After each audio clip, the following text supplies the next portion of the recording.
Bismillahirrahmanirrahim. Assalamualaikum warahmatullahi wabarakatuh. Alhamdulillah, alhamdulillahilladzi arsala rasulahu bil huda wa dinil haqq liyudhhirahu 'alad dini kullihi wa kafa billahi syahida. Asyhadu an la ilaha illallah wa asyhadu anna Muhammadan 'abduhu wa rasuluh.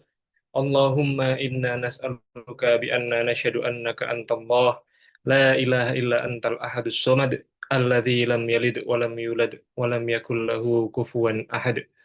Allahumma inna nas'aluka ilman nafi'an wa rizqan wasi'an wa amalan mutaqabbalan. Alhamdulillah, Bapak Ibu, ikhwan akhwat sekalian, kita berjumpa lagi pada malam hari ini. Atas izin Allah, kita masih diberikan nikmat iman, nikmat Islam, nikmat kesehatan, nikmat internet yang lancar, sehingga kita bisa berkumpul bersama lagi dalam acara belajar mendidik dari teladan terbaik, Bincang Buku Muhammad Sang Guru, meneladani 40 metode pendidikan Nabi, karya Syekh Abdul Fattah Abu Hudah yang akan dibersamai oleh Ustadz Evan Setiawan Parusa.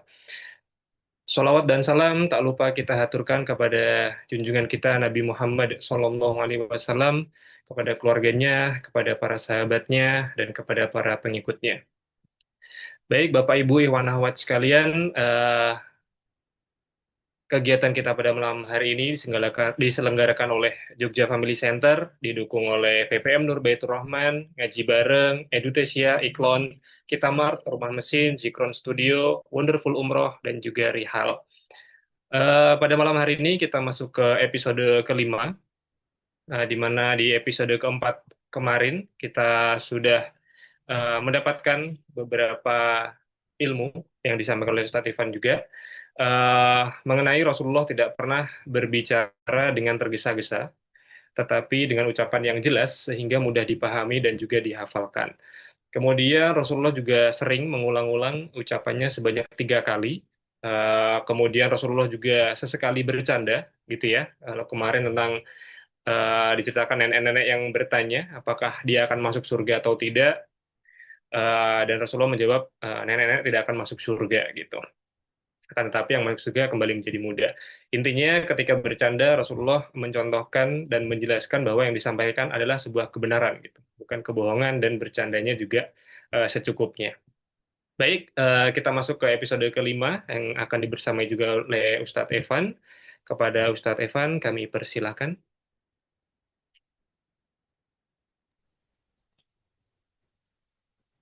Baik, Bismillahirrahmanirrahim. Assalamualaikum warahmatullahi wabarakatuh. Alhamdulillahilladzi hadana lihada wa ma kunna linahtadiya laula an hadanallah. Asyhadu an la ilaha illallah wahdah la syarikalah wa asyhadu anna Muhammadan abduhu wa rasuluh la nabiyya wa la rasula ba'dah. Allahumma shalli ala Muhammad wa ala ali Muhammad. Rabbana shrah lana sudurana wa yassir lana amrana wa hlul 'uqdatam min alsinatina yafqahu aqwalana.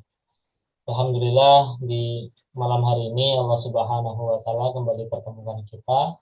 Salawat beserta salam tak lupa kita haturkan kepada Nabi besar kita Nabi Muhammad Sallallahu Alaihi Wasallam.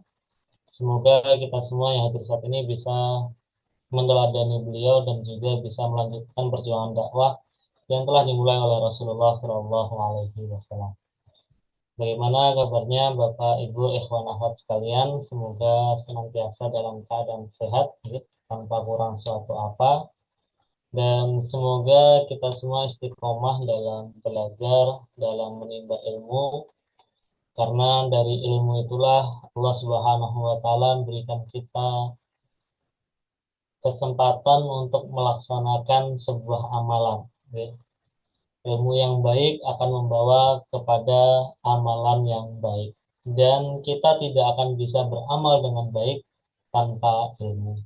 Karenanya setiap ilmu sangat berharga bagi seorang mukmin, sebagaimana kita temukan di dalam hadis yang ke pertemuan yang ketiga, ya, bahwa thalabul ilmi faridatun ala kulli muslim. Baik Bapak Ibu ikhwan akhwat sekalian, sebagaimana yang telah disampaikan tadi bahwa kita memasuki pertemuan kelima, tadi juga sudah disinggung sekilas terkait dengan materi keempat, pertemuan keempat kita telah belajar 3 hadis. Hadis ke-8, hadis ke-9, dan juga hadis ke-10. Mengenai cara bicara Rasulullah yang tidak tergesa-gesa, kemudian Rasulullah juga mengulang ucapannya hingga 3 kali. Dari 2 hadis ini kita juga menyadari bahwa penting sekali bagi seorang pendidik, bagi seorang fasilitator, bagi seorang guru untuk memiliki kemampuan public speaking yang baik dan juga tidak tergesa-gesa dalam menyampaikan sesuatu. Bahkan Rasulullah Shallallahu Alaihi Wasallam sampai menyampaikan hingga 3 kali. Hal ini menjadikan pesan yang disampaikan oleh Rasulullah menjadi mudah untuk diingat, mudah untuk dipahami, mudah untuk dihafalkan, dan juga mudah untuk diteruskan kepada orang lain. Maka tak heran Bapak, Ibu, ikhwan, akhwat sekalian, ribuan hadis yang telah didengarkan oleh para sahabat masih bisa mutawatir, masih bisa berjalan ingatan tersebut sampai kepada kita hari ini. Beruntung kita kepada para imam kutubus sittah, ya, Imam Bukhari, Imam Muslim, dan lain sebagainya. Mereka merekam itu dan membukukannya. Sehingga hari ini, walaupun hadis tersebut tidak berdasarkan sanad kepada kita, setidaknya kita bisa membaca hadis-hadis tersebut dari kitab-kitab tadi. Kemudian hadis ke-10 berkaitan dengan sifat dari Rasulullah Shallallahu Alaihi Wasallam. Kemarin yang bertanya adalah Hasan bin Ali kepada Hindun bin Abi Hala. Sehingga kita mengenali beberapa sifat dan karakter Rasulullah.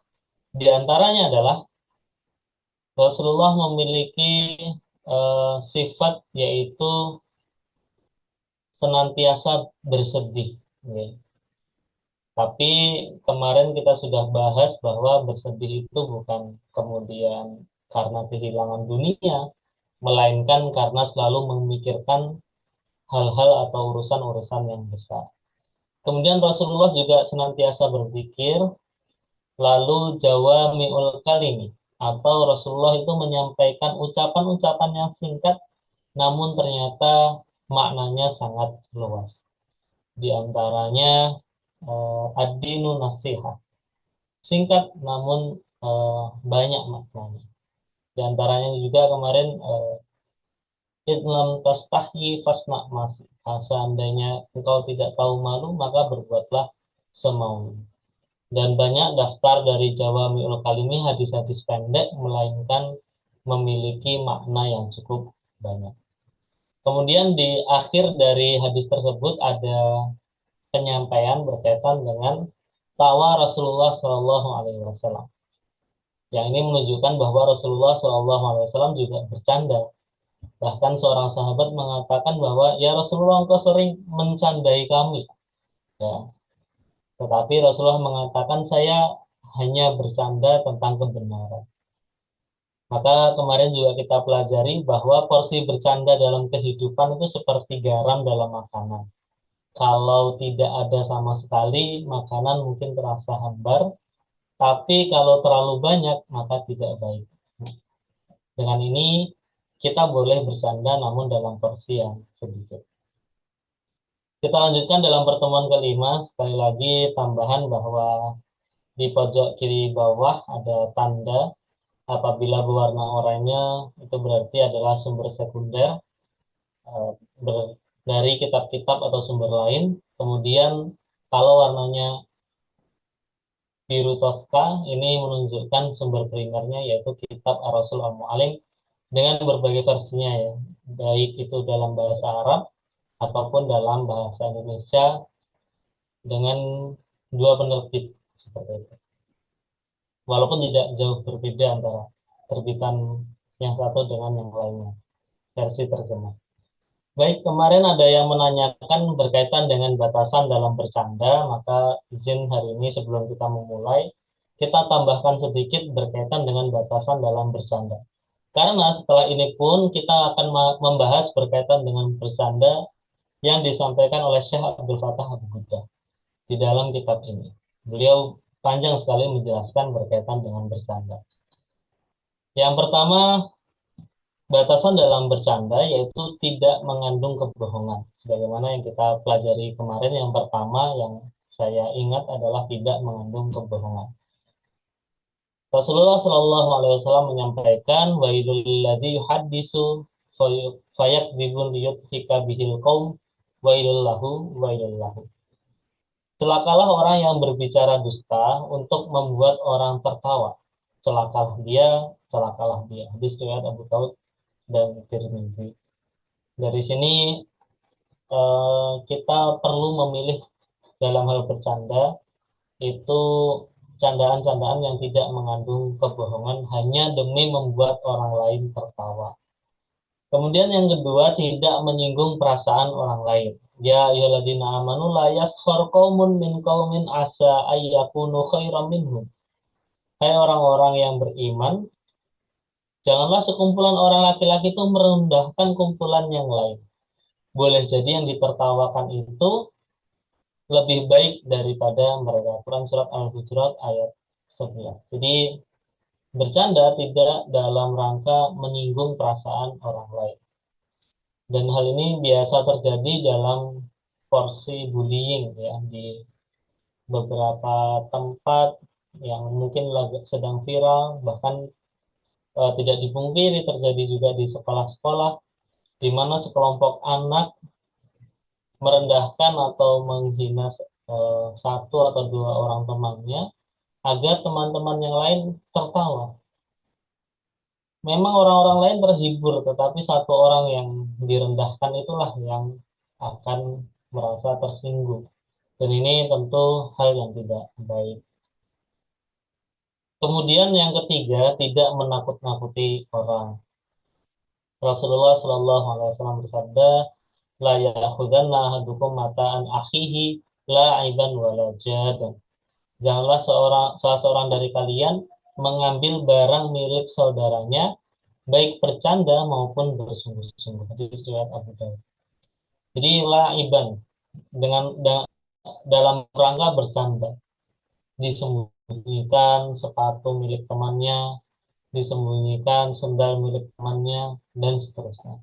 Ini menakut-nakuti orang, ya, membuat orang lain panik, dan seterusnya.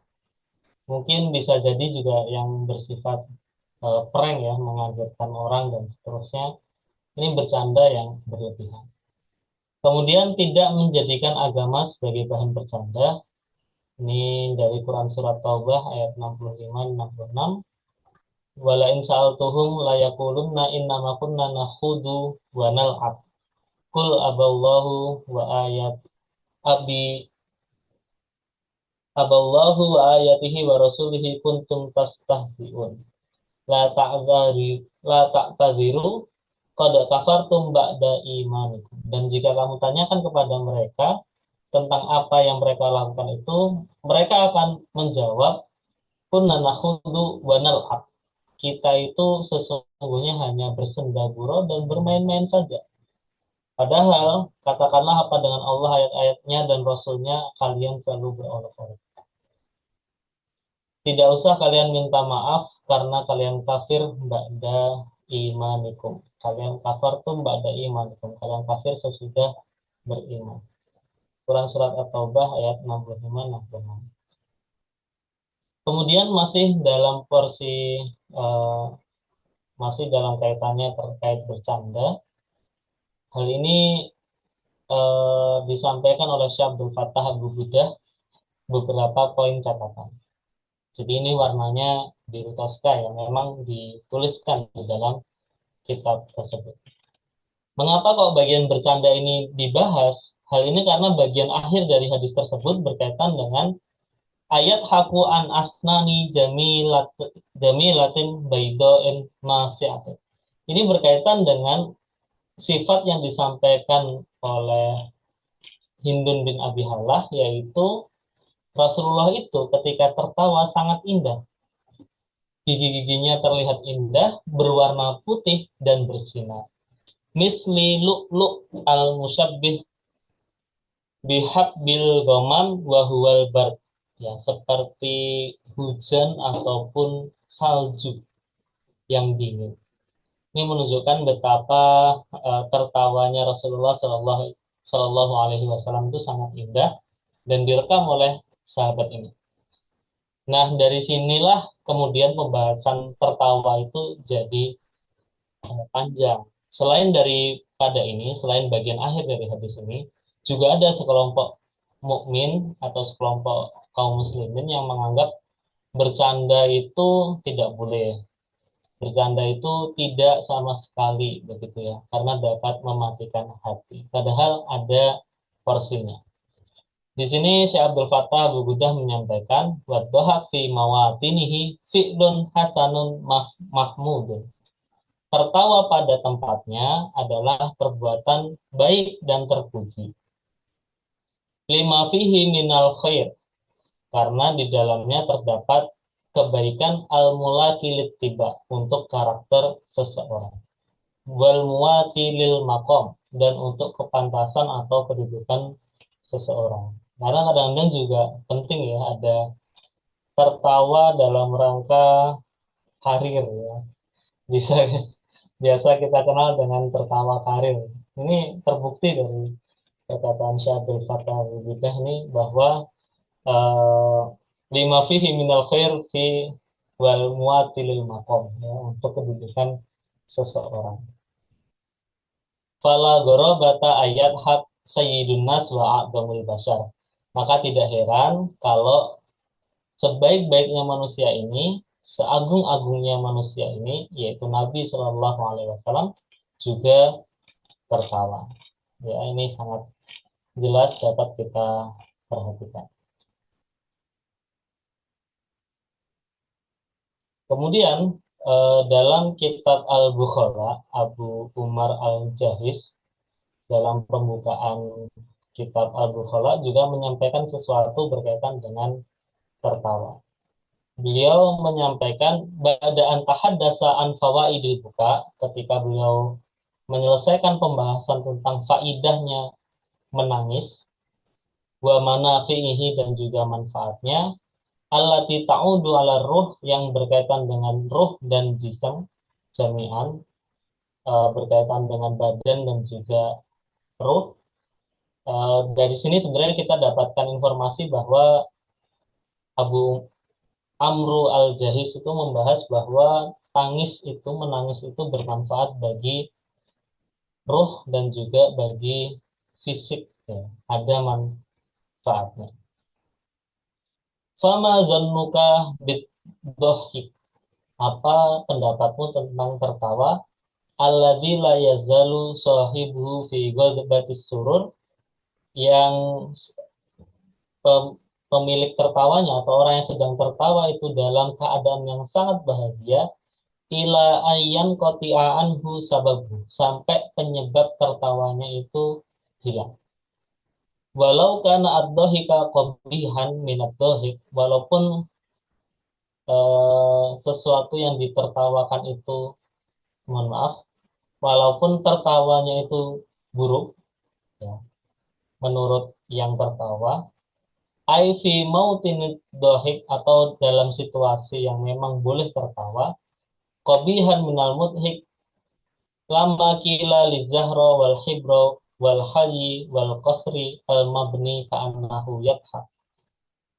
Seandainya tertawa itu buruk ya bagi yang tertawa, lantas mengapa bunga, kemudian pakaian indah, perhiasan diumpamakan seolah-olah tertawa?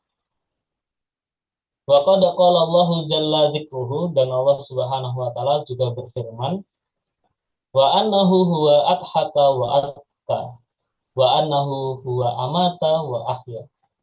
Sesungguhnya dialah yang menjadikan orang itu tertawa dan menangis, wa annahu huwa amata wa ahya, dan menjadikan orang itu meninggal ataupun hidup. Fawadoa ad-dhahika bihida'il hayah. Maka perhatikan dari ayat ini, sesungguhnya diletakkan tertawa itu dipasangkan dengan kehidupan. Wawado'al buka bihida'il maut. Dan tangisan itu dipasangkan dengan kematian. Maka dari sini bisa kita perhatikan bahwa Rasulullah Shallallahu Alaihi Wasallam juga membolehkan tertawa dan disarikan oleh Abu Amru Al-Jahis bahwa kehidupan dikaitkan dengan tertawa dan kematian dikaitkan dengan tangisan. Tambahan dari Abu Hafid Al-Jahis, Abu Amr Al-Jahis, beliau menyampaikan, wa kaifa la yakunu mauqi'uhu minas surur an-nafs aziman. Bagaimana mungkin porsi kebahagiaan jiwa dan karakter itu sangat besar, wa min maslahatit tiba kabiran, dan untuk kebaikan karakter itu besar. Wa huwa syai'un fi aslit tiba, sedangkan dia itu sudah merupakan bagian dari karakter seseorang atau sifat asli seseorang. Wa fi asasit tarkib, dan sudah ada sejak awal diciptakan. Li anad dhahik awwalu khairin yadharu minasabi, karena tertawa itu sesuatu yang pertama kali muncul dari bayi. Ya, kita perhatikan bayi memang misalkan ada masanya dia menangis, tetapi kita akan senang kalau melihat bayi itu tertawa. Apakah kita anggap bayi ini sedang berbuat keburukan? Apakah kita akan anggap bayi yang sedang tertawa itu sedang berupaya mematikan hati? Tentu saja tidak. Maka tertawa memang fitrah atau bagian dari kebaikan itu sendiri. Wabihi tatibu nafsuhu wa alaihi tanbutu syahmuhu wa yuksiru damuhu alladhi huwa illatu sururihi wa madatu quwwatihi. Karena tertawa kondisi eh, karakter bayi atau kebaikan jiwa bayi menjadi baik, tetapi bunaf suhu yang butuh syahmuhu, dan daging atau lemak di dalam tubuhnya bertambah, bayuk sirudamuhu, dan darahnya juga semakin banyak, alladhi huwa illatu surur, sebab menjadi sumber kebahagiaan dan sumber energinya bertambah. Dan terakhir pembahasan berkaitan dengan tertawa ini masih dari Abu Amr Al-Jahis, beliau menyampaikan walifadlil hisal, dan keutamaan dari tertawa ini bagi orang Arab, Indal Arab, tusama auladuha bid-duhab. Itulah kenapa anak-anaknya dinamakan, ada yang namanya ad-duhab atau wabassam, ya, atau dengan nama basam. Bayak bitolkin, dan juga dengan nama tolkin, wabitolik atau ceria. Jadi ada anak-anak di Arab itu yang dinamakan ad-duhab. Ini kalau tidak salah saya juga pernah mendapatkan ada ulama yang bernama ad-duhab sendiri. Kemudian ada yang namanya basam, tolquin atau tolik. Ini menunjukkan bahwa memang orang-orang Arab menamakan anaknya dengan kata-kata yang baik, yang kaitannya dengan tertawa. Wa qad dhahikan Nabi sallallahu alaihi wasallam wa masaha. Jadi Rasulullah sallallahu alaihi wasallam juga tertawa dan bercanda. Wa dhahika as-solihun, dan orang-orang soleh juga demikian. Wa idza madahu, dan jika mereka saling memuji orang, mereka mengatakan dohu kusinin, atau menertawakan umur. Wabasa wabibasa mil asyad, atau orang yang tersenyum ketika senja, dan seterusnya. Ini adalah tambahan-tambahan keterangan dari Abu Amr Al-Jahis yang direkam oleh Syaikhul Fatah Abu Budah di dalam kitab Ar-Rasul Al-Mu'alim berkaitan dengan bercanda. Maka sangat boleh sekali bagi seorang pendidik memberikan porsi-porsi tertentu dalam mengajar yang kaitannya dengan bercanda, agar tidak bosan atau tidak stres ya, anak-anak kita atau peserta didik kita, dan juga bisa menambah informasi yang masuk.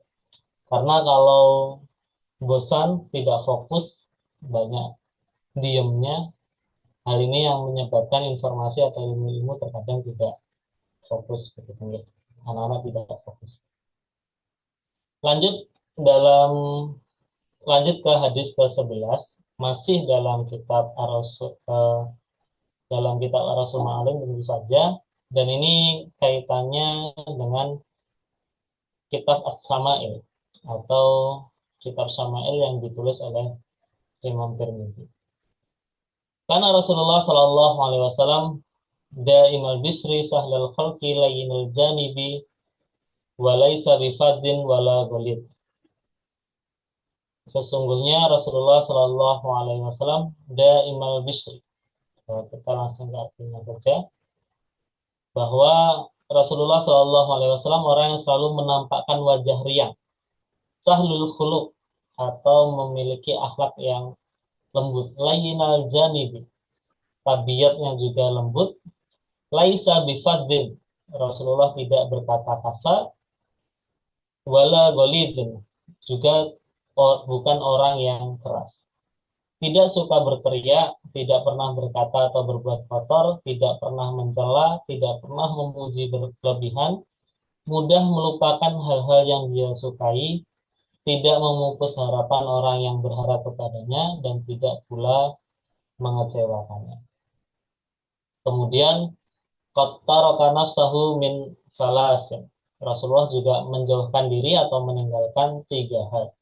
Yang pertama yaitu al-mira atau perdebatan, wal iksar berlebihan, wa ma la ya'nihi, dan segala hal yang tidak bermanfaat bagi Rasulullah Shallallahu Alaihi Wasallam.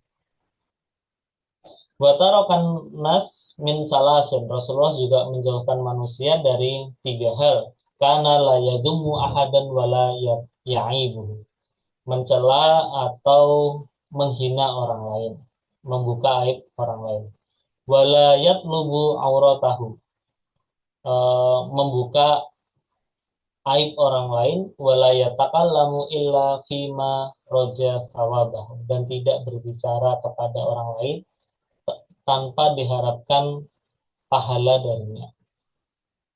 Wa idza takallama atraqa julasa'uhu, seandainya Rasulullah Shallallahu Alaihi Wasallam berbicara, para sahabatnya itu menundukkan kepala. Ka'annama ala ru'usihim at-tayr, seolah-olah di atas kepala mereka terdapat burung. Wa idza sakata takallam, seandainya Rasulullah Shallallahu Alaihi Wasallam sudah berhenti berbicara, ketika Rasulullah sudah diam, mereka baru berbicara. La yatanaza'una indahul hadis, mereka tidak berselisih atau tidak berdebat kepada Rasulullah Shallallahu Alaihi Wasallam.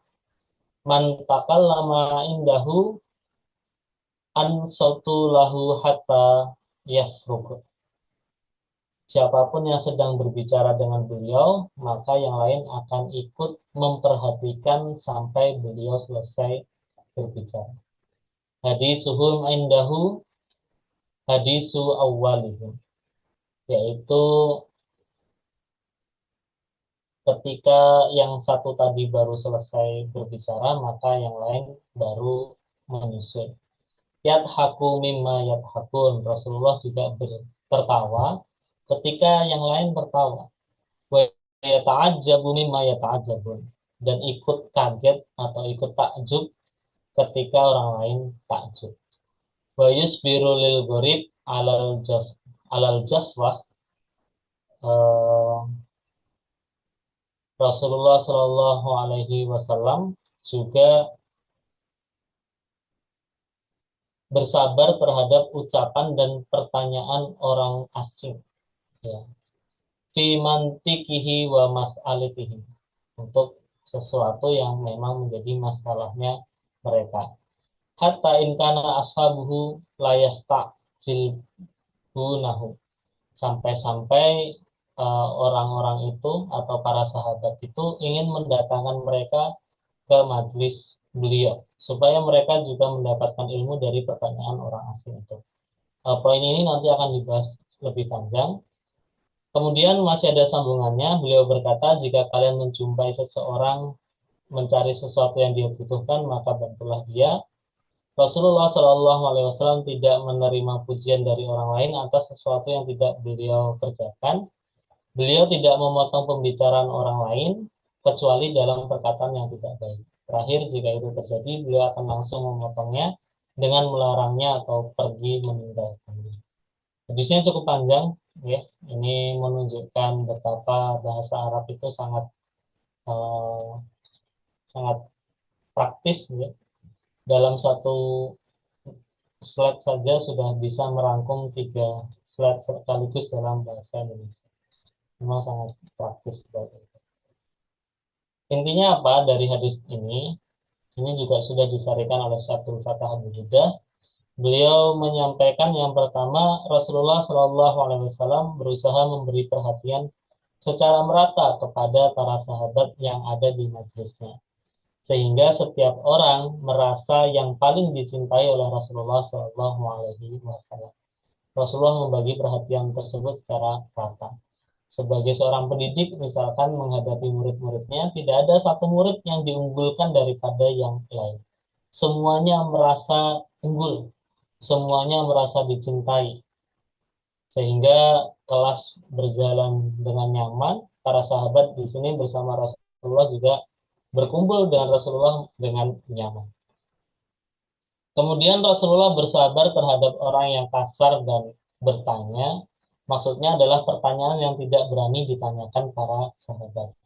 Karena saking takzimnya para sahabat kepada Rasulullah SAW, saking mengagungkannya, terkadang beberapa sahabat itu tidak berani untuk bertanya kepada Rasulullah SAW.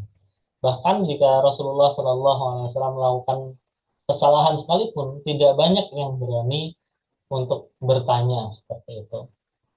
Ada satu hadis yang saya juga belum rekam di sini, seingat saya saja. Apabila besok ada koreksi akan saya sampaikan. Yaitu ketika Rasulullah SAW, kalau tidak salah, sholat zuhur seperti itu. Kemudian beliau melaksanakan sholat 2 atau 3 rakaat sehingga lupa 1 atau 2 rakaat di dalam sholat zuhur tersebut. Para sahabat yang ikut sholat bersama Rasulullah SAW tidak ada satupun yang berani bertanya kepada Rasulullah SAW. Sampai kalau tidak salah yaitu Umar bin Khattab radhiyallahu anhu memberanikan diri bertanya, dan memang kita kenal beliau dengan sosok sahabat yang sangat kritis dan juga berani. Pertanyaannya juga unik, yaitu apakah sholat zuhur sudah diganti menjadi 2 rakaat atau engkau lupa ya Rasulullah? Pada waktu itu Rasulullah sudah di pinggir di hampir keluar dari masjid. Kemudian Rasulullah bertanya kembali, ya, apakah saya sholat 2 atau 3 rakaat? Kemudian dijawab iya, dan beliau melanjutkan sholatnya. Dari hadis ini yang kalau tidak salah kami pelajari di dalam bab fikih, ini untuk menerangkan apakah percakapan setelah sholat ketika sholatnya itu kurang bisa melanjutkan sholat kembali untuk menambahkan rakaat yang kurang. Walau alam, saya juga akan memeriksa kembali bagian ini. Selanjutnya, Anas radhiyallahu anhu berkata, kami telah dilarang di dalam Al-Quran untuk bertanya kepada Rasulullah tentang sesuatu. Maka kami terkejut ketika datang seorang laki-laki dewasa dari penduduk lembah yang bertanya kepada beliau dan kami mendengarkan. Memang beberapa kali ada orang-orang yang bukan dari Madinah yang mendatangi Rasulullah SAW untuk bertanya tentang sesuatu, dan ini akan menjadi ilmu bagi para sahabat yang saat itu sedang bersama Rasulullah SAW. Perkataan yang dilarang di dalam Al-Quran itu berkaitan dengan Quran surat Al-Maidah ayat 101. Wahai orang-orang beriman, janganlah kamu menanyakan kepada nabimu hal-hal yang jika diterangkan kepadamu akan menyusahkan kamu, dan jika kamu menanyakan di waktu Al-Quran itu diturunkan, niscaya akan diterangkan kepadamu. Allah memaafkan kamu tentang hal-hal tersebut. Allah Maha Pengampun lagi Maha Penyantun. Jadi sempat ada momen di mana para sahabat itu tidak bertanya kepada Rasulullah SAW karena turunnya ayat ini. Lantas bagaimana tentang pertanyaan tersebut? kita mendapati murid-murid kita bertanya, kita juga kadang-kadang penasaran tentang sesuatu, maka bagaimana sih bertanya itu? Terkait dengan tanya, ini bagiannya orange, jadi ditambahkan dari kitab lain. Pertanyaan adalah kunci untuk membuka pintu pemahaman. Apabila ada sesuatu yang belum kita pahami, kita bisa bertanya. Di dalam kitab Ittihafus Sa'il, Bijawabil Masail, kitab yang disusun oleh Imam Haddad, kitab ini memang dirancang khusus terkait dengan tanya dan bertanya. Beliau mengatakan bahwa bertanya tentang hal-hal yang dibutuhkan dan untuk menambah ilmu sebagaimana kebiasaan para ulama di setiap masa hukumnya wajib. Di setiap masa hukumnya wajib pada hal-hal yang diwajibkan dan sunnah pada hal-hal yang disunahkan. Jika kita belajar suatu perkara, misalkan perkara yang wajib, sebagaimana kemarin kita sudah belajar tiga ilmu yang diwajibkan oleh Syekh Zainuddin Al-Malibari terkait tiga ilmu yang wajib untuk dipelajari. Nah, jika memang terkait dengan hal-hal tersebut dan untuk melaksanakan kewajiban-kewajiban kita sebagai seorang mukmin, maka hukumnya wajib. Misalkan diterangkan kepada kita hukum air, ada beberapa jenis air yang bisa digunakan untuk wudhu seperti itu. Kemudian ada satu bagian air yang misal kita juga penasaran, kalau air yang musamas atau mendidih karena panas karena terkena matahari, demikian. Lantas kalau air mendidih bagaimana hukumnya dan seterusnya.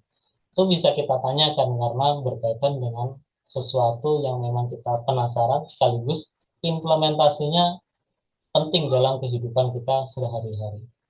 Namun ada juga pertanyaan-pertanyaan yang tidak perlu. Pertanyaan-pertanyaan yang sekedar untuk memuaskan hawa nafsu saja. Nah, disinilah Imam Al-Ghazali menjelaskan ada beberapa kelompok orang yang bertanya.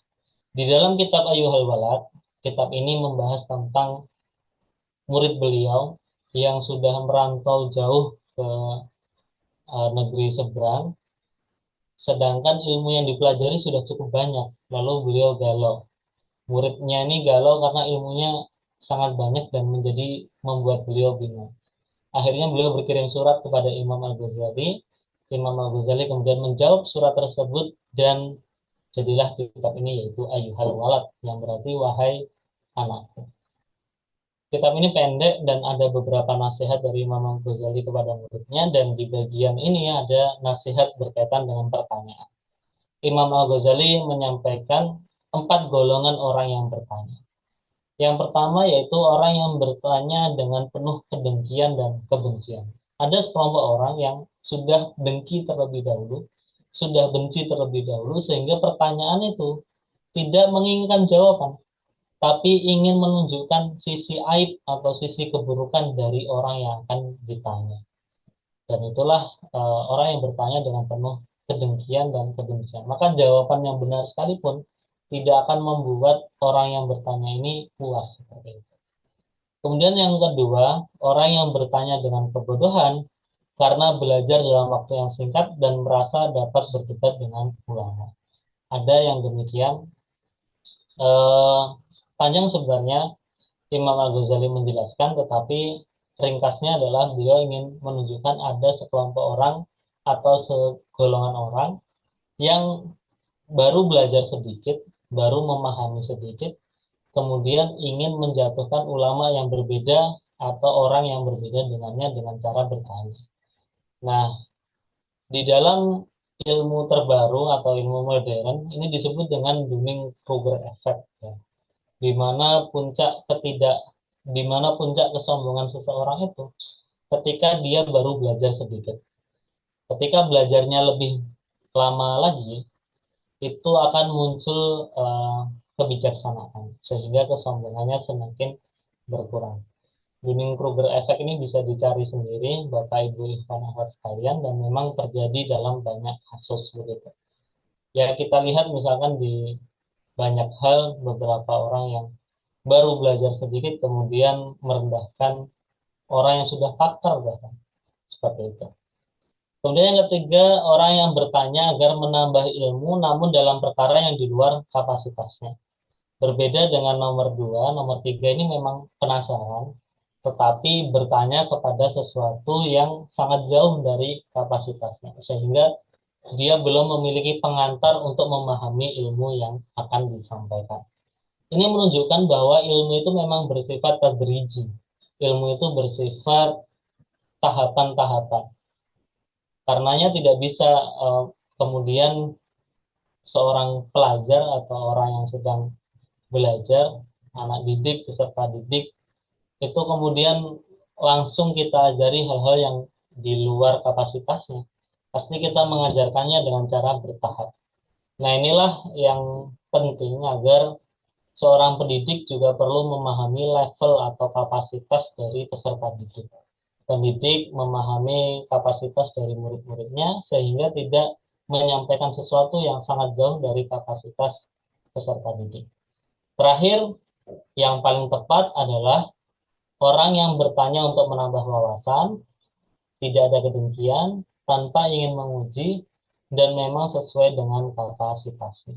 Demikian. Ini dalam kitab Ayyuhal Walad. Kitab Ayyuhal Walad sudah banyak diterjemahkan dan juga bahkan ada websitenya. Bapak Ibu Ikhwan sekalian juga bisa membaca langsung ya, poin-poin berkaitan dengan nasihat dari Imam Al-Ghazali dalam kitab Ayyuhal Walad. Kita masuk ke hadis 12. Hadisnya dari masih dalam kitab Asy-Syama'il, riwayat Tirmidzi fi Syama'il Aidun, an Sayyidina Ali radhiyallahu anhu. Kalau tadi Husain ya, sebelumnya Hasan. Ini Ali radhiyallahu anhu. Jadi satu keluarga ini bertanya ya. Dan kita rekam di sini. Fi wasfihi al-majlis Rasulullah sallallahu alaihi wasallam, tentang sifat dari majlis Rasulullah sallallahu alaihi wasallam. Qala kana yu'ti kulla julasaihi bin nasibihi la yasabu jalisuhu anna ahadan akrama alaihi minhu. Di dalam kitab Asy-Syama'il, Tirmidzi meriwayatkan kisah dari Ali radhiyallahu anhu yang menjelaskan sifat majlis Rasulullah sallallahu alaihi wasallam. Ali menyampaikan Rasulullah Shallallahu Alaihi Wasallam memberikan haknya kepada setiap orang yang hadir di majelis beliau. Julasa itu adalah orang yang ikut duduk atau orang yang hadir di majelis Rasulullah Shallallahu Alaihi Wasallam.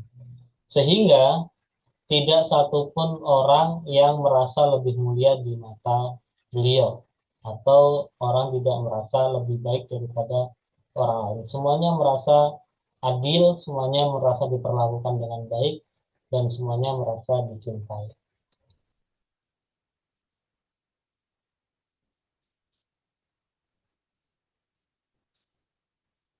Baik, selanjutnya hadis ke-13 ya.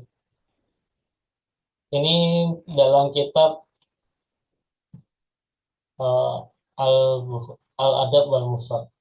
Mohon maaf saya koreksi berkaitan dengan hadis 12 atau saya tambahkan karena memang Syekh Abdul Fattah Abu Budah tidak ada keterangan lain ya. Beliau hanya menyampaikan hadis ke-12 ini dengan hadis dan juga artinya. Di dalam kitab yang terjemah hadis dan artinya. Di dalam kitab bahasa Arab hadis ini saja, tidak ada kejelasan lain. Kemudian hadis ke-13 yaitu diriwayatkan dari Imam Bukhari dalam kitab Al-Adab wal Mufrad, wa Muslim wa Nasai, dan juga dari kitab Muslim dan juga kitab An-Nasai, walafdu di Muslimin, artinya redaksinya dari Imam Muslim. An Humaid bin Hilal, dari Humaid bin Hilal, an Abi Rifa'ah atau Abu Rifa'ah Al-Adawi radhiyallahu anhu.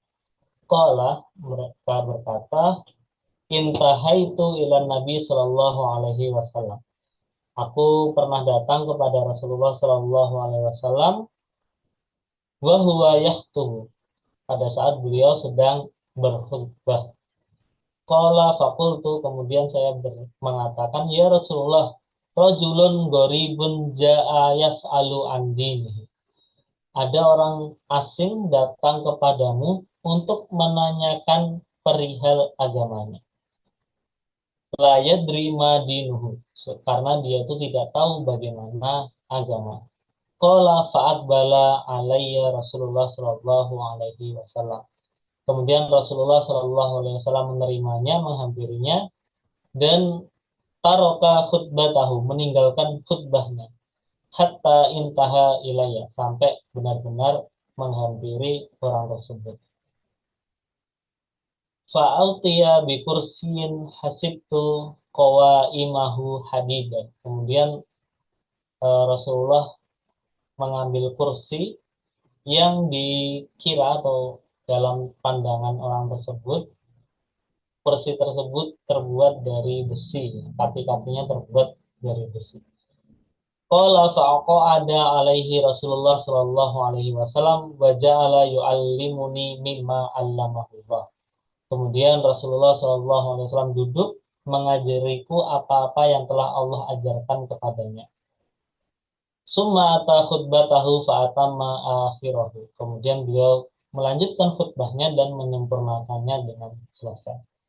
Pertama, setiap ada hadis yang menyampaikan bahwa Rasulullah Shallallahu Alaihi Wasallam berkhutbah, itu belum tentu yang dimaksud adalah khutbah Jumat, ya. Jadi ini bukan tentang khutbah Jumat, tetapi bisa jadi khutbah yang terjadi setelah sholat. Rasulullah memberikan nasihat kepada para sahabatnya di Masjid Nabawi. Kemudian Rasulullah Shallallahu Alaihi Wasallam juga eh, berdiri di atas mimbar, sehingga disebut dengan khutbah seperti itu.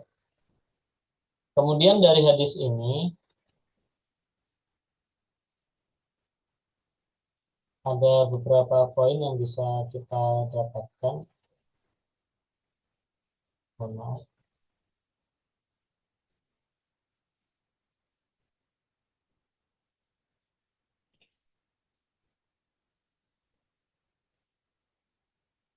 Nah, Imam Nawawi dalam kitab Syarah Muslim menyampaikan bahwa dalam hadis ini terkandung sifat rendah hati Rasulullah Shallallahu Alaihi Wasallam, kelembutannya dan kasih sayangnya terhadap umat Islam. Pelajaran yang dapat dipetik dari hadis ini yaitu seorang penanya jika berbicara atau bertanya kepada seorang guru hendaknya dilakukan dengan lembut, dilutfin. Pelajaran lain, seorang ulama hendaknya menyegerakan untuk menjawab pertanyaan yang sedang meminta petunjuk, mendahulukan perkara yang penting satu demi satu, sebab mungkin saja penanya tentang iman dan dasar-dasar penting. Karena Rasulullah Shallallahu Alaihi Wasallam berkhutbah secara umum, kemudian ada yang bertanya tentang agama, maka Rasulullah Shallallahu Alaihi Wasallam meninggalkan khutbahnya sebentar dan fokus kepada yang satu ini dulu. Karena yang satu ini pertanyaannya lebih penting, yaitu berkaitan dengan agama atau berkaitan dengan tauhid. Ulama bersepakat jika bertanya tentang iman dan cara masuk Islam, maka wajib menjawabnya dan mengajarinya ketika itu juga. Ini hal baru juga bagi kita, bahwa penting bagi kita untuk mendalami pertanyaan seseorang jika itu memang kaitannya dengan tauhid, keimanan, apalagi sesuatu yang memang sedang diragukan oleh orang tersebut, baik itu porsinya sebagai non-muslim, ya, termasuk juga porsinya sebagai seorang muslim, maka kita punya kewajiban untuk menjawabnya dan mendahulukan jawaban terhadap pertanyaan tersebut. Apalagi kaitannya yang berkaitan dengan akidah, ya, di mana hari-hari ini memang sangat banyak sekali pertanyaan-pertanyaan atau narasi-narasi yang memang mengikis akidah seperti itu. Duduknya Rasulullah Shallallahu Alaihi Wasallam di atas kursi adalah supaya orang lain bisa mendengar ucapan beliau dan melihat kepribadian beliau. Di sini di bagian akhir, Syekh Abdul Fattah juga menyampaikan kutu wa fihi aidan jawazu julusil muallim alal kursi athna at-ta'lim wa annahu la yalzamuhu ayyu'allima waqifan. Sehingga pendidik diperbolehkan duduk dan tidak harus mengajar sambil berdiri. Jadi memang ada masanya di mana umat Islam itu menyampaikan bahwa pelajaran itu harus berdiri dan seterusnya, termasuk di Tarbiyatul Mu'allim di pondok kami itu agak diporsikan untuk berdiri, tapi duduk juga boleh. Buktinya majelis-majelis yang dihadiri oleh para ulama di sekitaran Masjid Nabawi atau bahkan di Al-Azhar sekalipun itu sifatnya duduk ya, sebagaimana yang saya tahu seperti itu. Hadis terakhir untuk hari ini juga hadis yang cukup panjang, yaitu dari Anas bin Malik. Anas bin Malik radhiyallahu anhu meriwayatkan bainama nahnu julusun fil masjid, ketika kami sedang duduk bersama Nabi Shallallahu alaihi wasallam di masjid, dakhala rajulun ala jamalin, datanglah seorang laki-laki yang mengendarai unta. Summa aqalahu, kemudian diikat. Summa qala ayyukum Muhammad, siapa di antara kalian yang bernama Muhammad.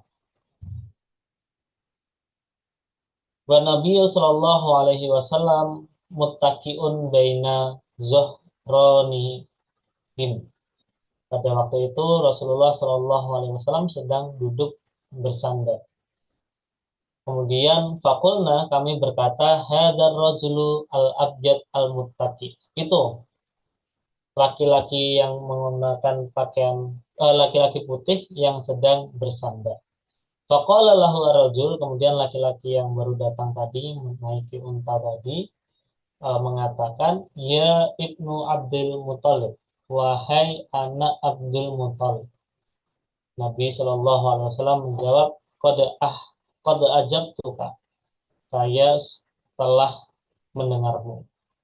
Kemudian laki-laki itu berkata kepada Nabi Shallallahu alaihi wasallam, ini sa'iluka wa musyaddidun alaika fil mas'alah. Sesungguhnya aku akan bertanya kepadamu suatu pertanyaan yang sangat berat.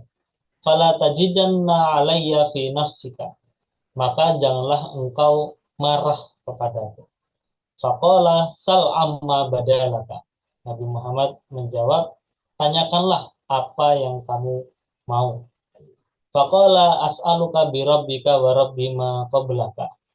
Aku bertanya dengan menyebut Tuhanmu yang juga merupakan Tuhan orang-orang sebelummu. Allahu arsalaka ilan nasi kullihim. Apakah Allah mengutusmu kepada semua manusia? Nabi Muhammad Shallallahu alaihi wasallam menjawab, Allahumma na'am. Demi Allah, iya. Kemudian laki-laki tadi bertanya, fa'ansuduka billahi Allahu amaraka an nusalli as-salawat al-khams fil yaumil wal laylah. Aku bertanya kepadamu dengan menyebut nama Allah, apakah Allah memerintahkanmu agar kamu menunaikan salat 5 waktu dalam sehari semalam? Kemudian Rasulullah kembali menjawab, Allahumma na'am. Demi Allah, iya. Laki-laki itu kembali bertanya, Allahu amaraka an nasuma hadza syahri minas sana. Apakah Allah memerintahkanmu untuk berpuasa 1 bulan penuh dalam 1 tahun? Rasulullah kembali menjawab, Allahumma na'am. Dan laki-laki tadi juga bertanya tentang mengambil zakat dari orang-orang kaya, kemudian diberikan kepada orang-orang miskin. Rasulullah kembali menjawab, Allahumma na'am. Laki-laki itu berkata, aku beriman. Nah, kemudian laki-laki yang baru datang tadi setelah menyampaikan pertanyaan-pertanyaan tadi, beliau mengatakan, amantu bima ji'ta bihi. Sesungguhnya aku beriman kepada apa yang kau bawa. Wa ana rasulun man waroi min qaum. Sesungguhnya aku adalah utusan dari kaumku. Ana Bimam bin Sa'labah. Aku adalah Bimam bin Sa'labah, akhwa Bani Sa'ad bin Bakr, yaitu dari Bani Sa'ad bin Bakr. Ini menunjukkan beberapa hal. Yang pertama adalah Syekh Abdul Fattah Abu Budah menyampaikan pujiannya terhadap laki-laki tadi, yang sebelum memulai pertanyaannya itu sudah menyampaikan permohonan maaf bahwa pertanyaan ini mungkin akan terasa berat karena berkaitan dengan kepercayaan. Saya ini mau bertanya kepada engkau ya Rasulullah, atau bertanya kepada engkau ya Muhammad, dan pertanyaan ini sesuatu yang akan berkaitan dengan keyakinan. Apakah saya akan yakin bahwa engkau adalah utusan Allah atau bukan? Makanya diawali dengan ucapan permohonan maaf dan meminta agar Rasulullah Shallallahu Alaihi Wasallam tidak marah dengan pertanyaan-pertanyaan tadi. Jadi eh, Dimam bin Sa'labah mengetahui adab ini atau akan kemana percakapan ini. Kemudian dia meminta Rasulullah Shallallahu Alaihi Wasallam untuk berjanji menjawab setiap pertanyaannya, sebab dia yakin sepenuhnya kebenaran seseorang yang jujur dan dapat dipercaya. Kalau orang tadi jujur, kalau Rasulullah Shallallahu Alaihi Wasallam jujur dan bisa dipercaya, maka tolong jawab setiap pertanyaan dan akan ada eh, akan ada sesuatu yang akan dilakukan oleh Dimam bin Sa'labah. Ketika semua pertanyaan terjawab, kemudian Dimam bin Sa'labah menyatakan diri masuk Islam. Tapi poinnya tidak hanya di situ. Dimam bin Sa'labah ini adalah utusan dari kaumnya. Yang berarti jika Dimam bin Sa'labah masuk Islam, maka kaumnya pun akan demikian. Dan tentu saja utusan dari suatu kaum berarti bukan orang sembarangan. Pasti orang yang paling dipercaya di antara mereka dan memiliki kepintaran, pandangannya dan firasatnya pasti akan diikuti oleh kaumnya. Maka Umar radhiyallahu anhu pernah berkomentar tentang Dimam bin Sa'labah ini. Dia mengatakan bahwa aku tidak pernah melihat orang yang pertanyaannya lebih bagus dan sistematis dibandingkan Dimam bin Sa'labah radhiyallahu anhu. Pelajaran dari hadis ini betapa Rasulullah Shallallahu Alaihi Wasallam sangat rendah hati, santun terhadap orang yang bertanya, meskipun dengan cara menekankan pertanyaan dan mengeraskan suara. Ya, datang-datang bawa unta, kemudian ayyukum Muhammad, mana di antara kalian yang bernama Muhammad? Nah, meskipun di dalam suasana yang seperti ini, Rasulullah Shallallahu Alaihi Wasallam tetap tenang, buktinya sedang bersandar, dan menjawab setiap pertanyaan dengan baik sampai-sampai Dimam bin Salabah masuk Islam. Dari sini seorang murid hendaknya menyampaikan pengantar dengan lembut dan memohon maaf sebelum mengajukan pertanyaan kepada guru agar pertanyaan tersebut sampai kepada tujuan dari pertanyaan. Ini yang disampaikan oleh Syekh Abdul Fattah Abu Budah berkaitan dengan pelajaran dari hadis ke-13 ini. Demikian yang bisa kami sampaikan. Mohon maaf jika ada kekurangan dan kesalahan. Jazakumullah khairan. Mohon maaf jika ada kekurangan dan kesalahan. Terima kasih. Wassalamualaikum warahmatullahi wabarakatuh. Waalaikumsalam warahmatullahi wabarakatuh. Jazakumullah khair Ustaz Irfan atas materinya, Ki. Bapak Ibu Iwanawat sekalian, malam hari ini kita mendapatkan dua tema materi yang sangat menarik ya. Yang pertama tentang bagaimana Rasulullah bercanda dan juga bagaimana Rasulullah itu tertawa gitu. Jadi ada itu hal yang pertama, kemudian yang kedua adalah bagaimana kita belajar tentang bertanya dan juga merespon suatu pertanyaan gitu. Oke, baik. Untuk mempersingkat waktu, mungkin kita akan langsung buka di sesi tanya jawab, Gi. Kita mungkin batasi untuk dua penanya. Silakan bagi Bapak Ibu Ihwanawat yang ingin bertanya, ada satu dari Kak Iza, mungkin ada satu lagi, boleh raise hand.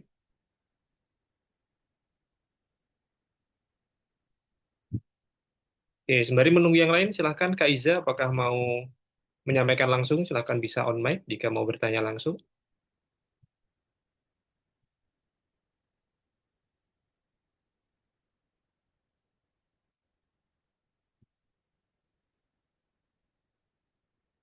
Atau mau melalui chat, Kak Iza?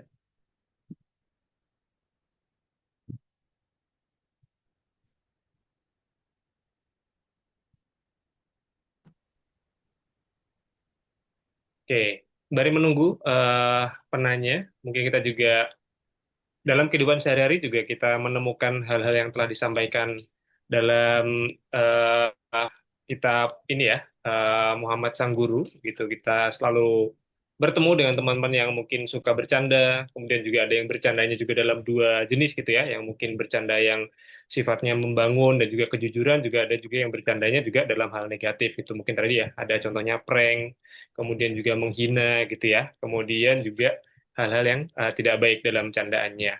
Kemudian juga kita pasti juga sering bertemu dengan orang-orang yang bertanya dengan sistematis dan baik gitu ya. Kok bisa kita kadang-kadang juga bertanya kok bisa ada orang-orang yang bisa bertanya aja terstruktur gitu.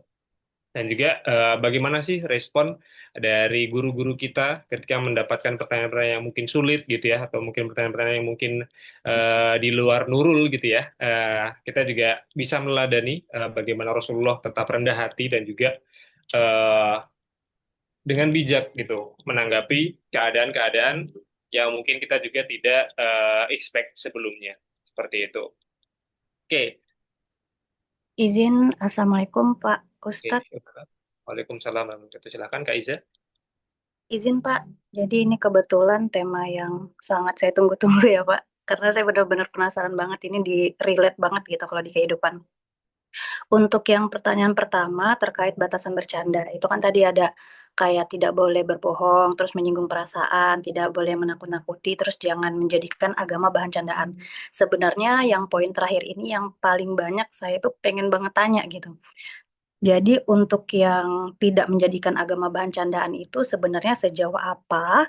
Karena kan kalau misalnya ya saya nggak tahu ya apakah memang di teman-teman saya aja atau ada di orang lain juga. Jadi bercandaannya itu kurang lebih ada salah satu contohnya ya Pak Ustadz. Jadi mereka tuh kalau misalnya kita lagi ngobrol gitu, ngobrol santai atau misal lagi ada yang debat terus untuk nyairin suasananya dikirim stiker lah.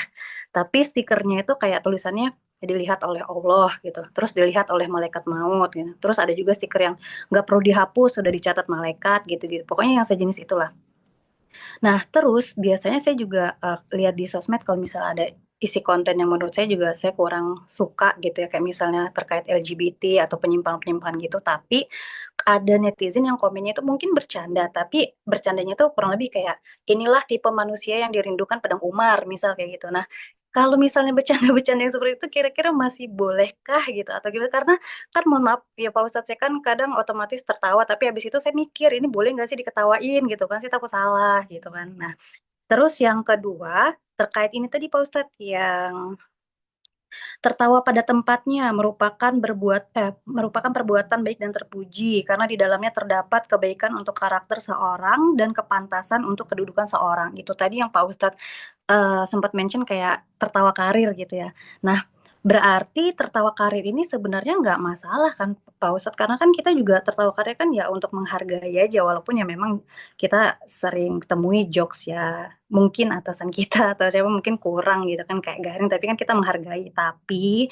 memang sebagian orang kan menganggap bahwa tertawa karir itu cara kita cari muka, padahal kan maksudnya kita ya udahlah kita hargai gitu kan, nggak enak gitu kan. Tapi ya itu gimana jadinya Pak Ustadz gitu kalau menurutku. Tapi itu kalau tadi yang aku tangkap dari Pak Ustadz kayaknya itu masih boleh gitu kan. Tapi ya mungkin mohon penjelasannya lagi mungkin Pak Ustadz. Kemudian yang terkait eh, Rasul itu menjauhi kita dari misal mencela atau menghina orang lain. Terus membuka aib orang lain, terus berbicara tanpa pahala. Nah, sebenarnya yang saya agak concern ini dia yang berbicara tanpa pahala. Berbicara tanpa pahala ini apakah kayak misalnya kita berbicara selain terkait ilmu atau gimana nih Pak Ustadz? Karena sebagai kayak misal saya kan ya yang ngurusin klien gitu Pak Ustadz ya. Mau nggak mau kan saya harus banyak bicara ya. Tapi ya saya juga nggak menjamin gitu pembicaraan saya itu pahala semua atau enggak. Karena kan ada sesi di mana saya harus intermezzo, saya harus kayak buka obrolan yang yang bisa inilah bisa buat nyaman klien kita gitu kan untuk diskusi, untuk bahas proyek dan lain-lain. Cuma memang saya juga nggak menjamin sih itu ada pahala apa enggak. Tapi berbicara tanpa pahala ini kalau konteksnya di kehidupan sehari-hari itu gimana nih Pak Ustadz? Apalagi kan menyikapi misal ya kerjaan saya juga harus ketemu banyak orang gitu kan. Ini kira-kira bagaimana? Kemudian yang terkait membuka aib orang lain. Nah, kalau misalnya nih kita nggak buka aib orang lain, orang itu yang ngebuka aibnya sendiri gitu. Walaupun misal kita udah ingetin gitu kayak ih kayaknya itu kurang pantas deh kalau misalnya diceritain ke orang-orang gitu. Tapi dia kayak enggak, saya kan orangnya nggak munafik, jadi saya cerita. Nah, kalau kayak gitu kondisi itu jadi kayak apakah ya udahlah dibiarin aja apa. Jadi sebenarnya ini membuka aib ini kan di sini ceritanya membuka aib orang lain nih yang Rasul kita kita dijauhi kan. Nah, tapi kalau dia buka aib dirinya sendiri tuh gimana Pak Ustadz? Nah, mungkin itu sih pertanyaan Pak Ustadz. Terima kasih Pak Ustadz.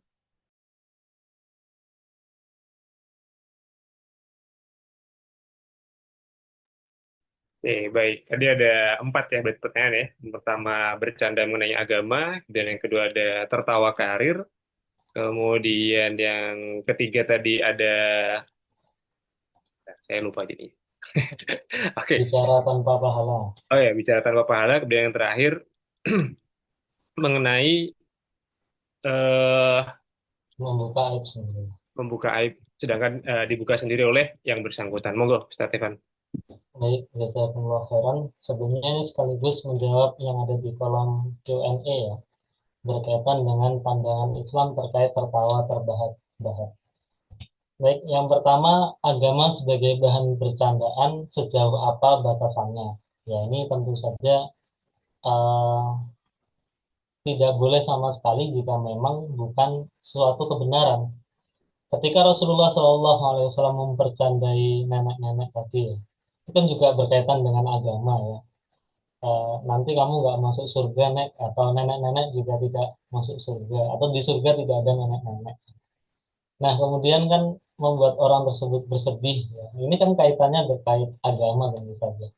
Tapi kemudian Rasulullah memberikan keterangan bahwa di surga kelak manusia akan kembali dalam keadaan sebaik-baiknya. Ya, berarti perempuan dalam keadaan yang secantik-cantiknya seperti itu. Nah, agama sebagai bahan percandaan tidak boleh sama sekali jika itu bukan kebenaran. Misalkan Allah Maha Melihat disampaikan di situ, ya tidak apa, Allah Maha Melihat, memang itu suatu kebenaran. Cuma jangan berlebihan segala sesuatu langsung dibercandain gitu. Nah, ini kaitannya dengan berlebihan. Sangat mudah sekali bercanda seperti itu. Kemudian ada satu poin juga yang berkaitan dengan stiker nih yang pernah juga saya tegur begitu. Yaitu dulu sempat viral, yaitu ada kucing lempar sandal kemudian mengatakan Bismillah headshot gitu ya. Bismillah headshot ini benar-benar sesuatu yang menurut saya tidak baik seperti itu. Kenapa? Karena Bismillahirrahmanirrahim sendiri itu untuk ucapan sesuatu ucapan yang baik. Bahkan untuk surat yang isinya suatu teguran atau berkaitan dengan perang, Allah Subhanahu wa taala menghapuskan Bismillahirrahmanirrahim. Ya kan di Quran surat At-Taubah ya. Sehingga apa namanya Bismillahirrahmanirrahim tidak digunakan untuk sesuatu yang bersifat keras seperti itu. Apalagi mengatakan headshot dan seterusnya. Apalagi konteksnya bercanda. Adapun batasannya sejauh apa? Dalam kita berinteraksi, dalam kita bermuamalat, batasannya sangat abu-abu ya. Maka dalam poin ini yang digunakan adalah hati kecil atau saldo miroka. Tanyakan kepada hati kecilmu ini pantas atau tidak. Istafti kolbak ya, bahasa lainnya, atau mintalah fatwa kepada hati kecil kita seperti itu. Dan ini banyak kasus memang ada sesuatu yang boleh dipercandain, ada yang tidak boleh dipercandain, dan sangat tergantung situasi, sangat tergantung orangnya, sangat tergantung dengan apa yang dibahas dan seterusnya. Ini membutuhkan pemahaman kita yang lebih berkaitan dengan agama. Kemudian tertawa karir ya, berkaitan dengan tertawa karir, masalah atau tidak masalah seperti itu. Ya secukupnya saja tidak masalah ya, apalagi misalkan orang lain siapapun ya, nggak harus atasan, nggak harus apa namanya bos kita begitu. Bahkan tetangga atau orang yang sedang bercerita atau duduk teman kita ingin bercanda begitu, ya kita hargai dengan tertawa seperti itu. Tapi tidak perlu berlebihan sampai terbahak-bahak tadi. dan gampang tertawa. Misalkan sedikit-sedikit tertawa dan tertawanya terbahak-bahak. Maka secukupnya saja, yang penting suasana menjadi nyaman, tidak berlebihan, dan membangun ikatan seperti itu. Dan disinilah poin bicara tanpa pahala. Bicara insya Allah kita akan mendapatkan pahala bagaimanapun itu aktivitasnya. Asal diniatkan karena Allah Subhanahu wa Ta'ala. Disinilah pentingnya kita mengucapkan basmalah dalam setiap waktu seperti itu.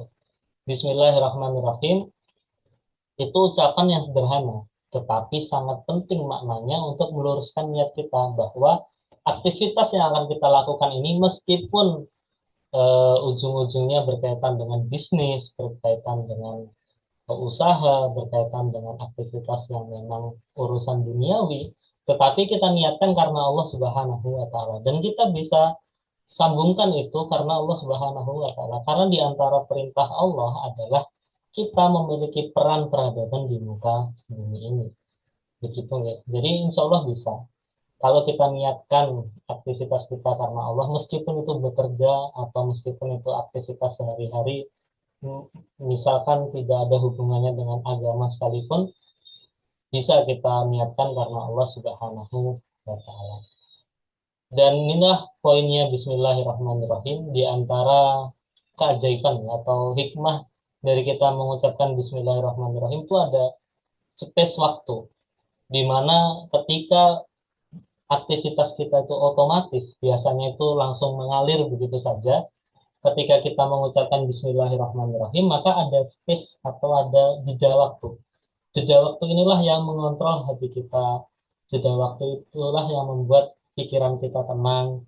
Jeda waktu itulah yang membuat kita kembali meluruskan niat atau meluruskan orientasi. Sehingga Bismillah itu dapat membuat kita lebih tenang, orientasinya lebih terarah. Kemudian membuka aib sendiri, ini sudah jelas dilarang ya. Allah Subhanahu wa Ta'ala sudah menutup aib kita, maka tidak boleh atau dilarang untuk kita membuka aib sendiri seperti itu. Apalagi digunakan sebagai bahan bercandaan.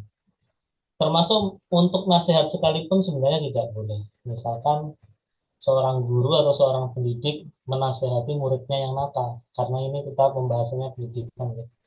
Menasehati muridnya yang nakal, kemudian mengatakan bahwa kalau saya itu juga pernah nakal seperti kamu. Nah, ini kan menunjukkan pembenaran malah bagi murid. Oh, nakal seperti bapak aja bisa jadi guru, berarti saya juga bisa nakal nanti jadi guru. Nah, yang seperti ini yang kemudian tidak boleh ya, untuk membuka aib sendiri. Maka Allah Subhanahu wa Ta'ala sudah menutup aib kita, maka kita mintakan ampun aib tersebut, kita mintakan ampun dosa-dosa tersebut, dan Allah Subhanahu wa Ta'ala kita mintakan untuk menutup selamanya. Begitu nggih, sedikit yang saya tahu yang bisa saya sampaikan berkaitan dengan pertanyaan-pertanyaan. Baik, jazakumullah khair Ustaz Irfan atas jawaban-jawabannya. Begitu nggih, Kak Iza. Mudah-mudahan menjadikan berkah untuk kita semuanya. Kemudian karena waktu sudah menunjukkan pukul 9 gitu, Bapak Ibu Ikhwan Akhwat sekalian, misalkan nanti ada pertanyaan-pertanyaan yang mungkin mau ditanyakan, boleh didiskusikan melalui grup WhatsApp gitu. Di sana juga ada Ustadz Evan, mungkin Ustadz Evan nanti akan bisa menjawab pertanyaan-pertanyaan dari Bapak Ibu Ikhwan Akhwat sekalian di sana. Kemudian kami juga akan memberikan materinya juga di sana, dan juga ada link yang mana nanti di sana link juga kita akan ada fitur-fitur mengenai Jogja Family Center atau kegiatan kita yang berjalan sudah episode 5 kali ini. Ada ringkasan materinya, kemudian juga ada hal-hal yang lain akan diinformasikan melalui link tersebut. Itu nggih. Alhamdulillah kita memasuki di penghujung acara. Marilah kita akhiri kegiatan kita pada malam hari ini dengan istighfar bersama-sama sebanyak 3 kali. Astagfirullahaladzim, astagfirullahaladzim, astagfirullahaladzim. Kita sempurnakan dengan doa kafaratul majelis. Subhanakallahumma wa bihamdika asyhadu an la ilaha illa anta astaghfiruka wa atubu ilaik. Jazakumullah khair Bapak Ibu Ikhwan Akhwat sekalian sudah hadir dalam kegiatan belajar mendidik dari teladan terbaik Bincang Buku Muhammad Sang Guru karya Syekh Abdul Fattah Abu Huda. yang diselenggarakan oleh Jogja Family Center dan juga didukung oleh PPM Nur Baitur Rahman, Ngaji Bareng, Edutesia, Iklon, Kitamart, Rumah Mesin, Zikron Studio, Wonderful Umroh, dan juga Rihal.